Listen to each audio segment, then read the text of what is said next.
ସବୁ ଡକ୍ଟର ମାନେ ସେମିତି ନୁହନ୍ତି। ଡକ୍ଟର ହବା ପରଠାରୁ ମନାରେ କିଛି ଶୁଣିଛ? ସେ କଳାକାର ବି ସେମିତି ନୁହନ୍ତି। ମୁଁ କଳାକାର ହବାଠୁ ମୋ ନାଁରେ କଣ ଶୁଣିଛ ନା କଣ? ମୋ ପୁଅ ଡକ୍ଟର ହବ। ମୁଁ କହୁଛି ମୋ ପୁଅ ସିଙ୍ଗର ହବ। ମୋ ପୁଅ ଡକ୍ଟର ହବ। ମୋ ପୁଅ ସିଙ୍ଗର ହବ। ମୁଁ କହୁଛି ମୋ ପୁଅ ଡକ୍ଟର। ମୋ ପୁଅ ସିଙ୍ଗର ହବ। ମୋ ପୁଅ ଡକ୍ଟର ହବ। ମୁଁ କହିଲି ମୋ ପୁଅ ସିଙ୍ଗର ହବ। ମୋ ପୁଅ ଡକ୍ଟର ହବ। ମୋ ପୁଅ ସିଙ୍ଗର ହବ। କଣ ଗୋଟେ ବିରାଟ ସମାବେଶ ଚାଲିଥିଲା। ସାନ ଭାଇ କହିଲୁ ମୋ ପୁଅ କଣ ହବ? ମୋ ପୁଅ? ତୁ କଣ କଲୁ ଶ୍ରାବଣୀ? ତୋ ପୁଅ? ତୁ ଏ ଘରେ ମାନ ସମ୍ମାନ ସବୁ ତଳେ ପକେଇଦେଲୁ। ତୋର ଗୋଟେ ଭାଇ ଡକ୍ଟର ଆଉ ଗୋଟେ ଭାଇ ଇଞ୍ଜିନିୟର, ଦିଦିଟା ଭାଇର ମାନ ସମ୍ମାନକୁ ଧୂଳିସାତ କରିଦେଲୁ। ମାମୁ ମୁଁ କଣ କଲି କି? ଶୁଣିଲା ପରେ ତତେ ଆଉ କିଏ ବାହାର ଭଲ ଭାଣିଛି? ଶେଷରେ ମତେ ଏଇ କଥା ଶୁଣିବାକୁ ଥିଲା। ତା ମୁଣ୍ଡ ଗଣ୍ଠିଟା ଶୁଣିବାକୁ ଥିଲା। ତା କଥା ଛାଡ। ତୁ ମତେ କହ ମୋ ପୁଅ କଣ ହବ? ମୋ ପୁଅ? ମୋ ପୁଅ ଏ ଭଗବାନ, କଣ ତୋ ପୁଅ? ଏ ତୋ ତ ଠିକି ନାହିଁ କି ସମୟ ନାହିଁ। ତୁ ଧାନ କୁଟିଲୁ କେତେବେଳେ ଆଉ ଚାଉଳ କାଢିଲୁ କେତେବେଳେ? ତମର ପୁଣି ପୁଅ? ଆରେ ମୋ ବାପାଙ୍କର ଅସୁବିଧା କୋଉଠି ଅଛି କହିଲ? ଏଇଥିପାଇଁ ଯେ ଏ ଦୁନିଆରେ ସମସ୍ତେ ଜାଣିଛନ୍ତି ତମେ ବିବାହ କରିନ। ତାଛଡା ଏ ବୟସରେ ପୁଣି କାହାକୁ ନ ଜଣେଇ ତମେ ବାହାଘର, ପୁଣି ତମର ପୁଅ ନାଇଁ ଭାଇ, ଏ କଥାରେ ମତେ କେମିତି ଅଲଗା ଅଲଗା ଲାଗୁଛି। ଠିକ ଲାଗୁନି ନା? କଣ ଠିକ ଲାଗୁନି? କିରେ ତୁ ବାପା ଆଲୁ, ପିଲାର ବାପା ଆଲୁ, ଏ କଥା ଆମକୁ ଲୁଚେଇ ରଖିବା କଥା କଣ ଠିକ ହେଲା? ଆମକୁ ତ ମାମୁଁ ବୋଲି ଆଉ କାହା ଆଗରେ ମୁହଁ ଦେଖେଇବି କହିଲୁ? তুমি যেମିତି কাম କରିବ ଏ କଥା ମୁଁ କେବେ ସ୍ୱପ୍ନରେ ବି ଭାବିନଥିଲି।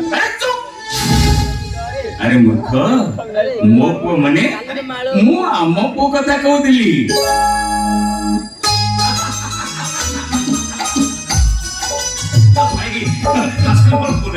ତମକୁ ପୁଣି ଏତେ ମୋ ସନ୍ଦେହ ଏ ମାମୁଁ ଭାଇଙ୍କ କହିବା କଥା ହେଲା ଆମ ପୁଅ ମାନେ ଗୀତା ଏବେ ମା ହବାକୁ ଯାଉଛି। ଆମେ ଆମ ଏ ଭାଉଜ ଯାହା କହିବେ ସେଇଟା ହବ। ଏ ଭାଉଜ କହିଲ ଆମ ପୁଅ କଣ ହବ? କହୁଛି ବାବା କହୁଛି। ଆମ ପୁଅ ବଡ ହେଲେ ବଡ ଭାଇଙ୍କ ପରି ବଡ ଡକ୍ଟର ହବ। ମା ଯାହା କହୁଛନ୍ତି ଏକା ବେଳେ ଠିକ କହିଛନ୍ତି। ଏକା ବେଳେକେ କହିଛନ୍ତି ନା ଦି ତିନି ବେଳେକେ? ନା ଏକା ବେଳେ ଠିକ କହିଛି ନା। କାହିଁକି ନା ଆମ ପୁଅ ବଡ ହେଲେ ବଡ ବାପାଙ୍କ ଭଳି ଡାକ୍ତର ହବା କଥା। ଆଉ ଆମ ବଡ ବୋଉ ପ୍ରାୟ ଦୁନିଆରେ ଗୋଟିଏରେ ଗୋଟିଏ। ଏବେଠୁ ତ ଦାୟିତ୍ୱ ଆରମ୍ଭ ହେଇଗଲା ବୋଲି ଜାଣ। ଆଜିଠାରୁ ସାନ ବୋଉମାନଙ୍କର ପାଖେ ପାଖେ ରହିବୁ। ତାଙ୍କ ଖାଇବା ପିଇବା ଠାରୁ ଆରମ୍ଭ କରି ମେଡିସିନ ଖାଇବା ପର୍ଯ୍ୟନ୍ତ ସବୁଥିରେ କୌଣସିରେ ଯଦି ଅବହେଳା ନ ରୁହେ। ସୁସ୍ଥ ଶିଶୁ ସୁସ୍ଥ ନାଗରିକ ହେଲା। ଏତେ ଦିନ ପରେ ଠାକୁର ଆମ ଡାକ ଶୁଣୁଛନ୍ତି। ଆଉ ସେଇଥିପାଇଁ ପରା ମୁଁ ରାତି ଅଧରେ ଉଠି ଗାଧେଇ ପାଧେଇ ମାଙ୍କ ପାଖରେ ପଡେ ଜାଣି ଦେଇକିରି ରାତି ଅଧାରୁ ଗାଧଉଛୁ ନା? ତମମାନଙ୍କର ଭାଗ୍ୟ ଭଲ ରେ, ନହେଲେ ମୁଁ ଯୋଉ ଡିସିସନ ନେଇକି ଆସିଥିଲି ଏ ଘରେ ଗୋଟେ ମହାଭାରତ ସୃଷ୍ଟି କରିଦେଇଥିଲି। କାହିଁକି? ଯଦି ଏ ଖବରଟା ମୁଁ ନ ଶୁଣିଥାନ୍ତି ତାହେଲେ ମୁଁ ଝିଅ ଠିକ କରିଦେଇ ଆସିଥିଲି। ମୁଁ ଆଉ କୋଉଠି କରିଥାନ୍ତି? ତମ ବାପା ମା ଭଲ ଦିନ ଠାରୁ ଯଦି ମୁଁ ତମ ମାନଙ୍କ ପାଇଁ କିଛି କରିଥାଏ କଣ ଏହା ଦେଖିବାକୁ ଶେଷ ବେଳକୁ ପାଣି ଦେବାକୁ କେହି ନଥାନ୍ତେ। ଯାଉ ଠାକୁର ଆଜି ଆମ ଡାକ ଶୁଣିଛନ୍ତି। ବୋଉମା କୋଳରେ ଛୁଆଟିଏ ଦେଇଛନ୍ତି।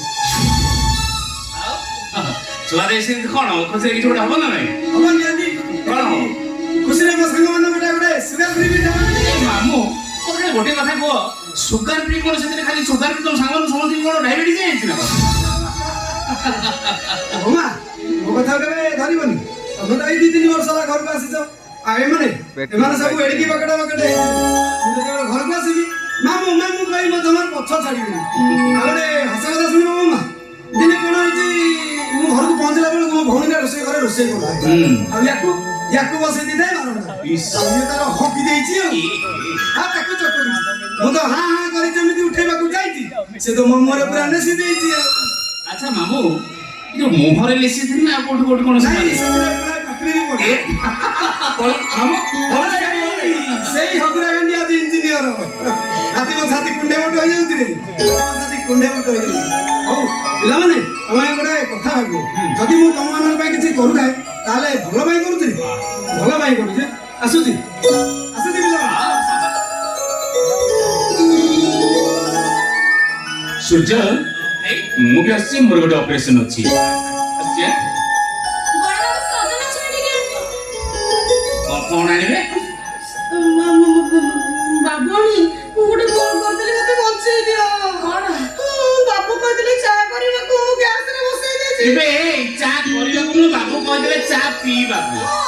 ବସେଇ ଦେଇଛି ଗ୍ୟାସରେ।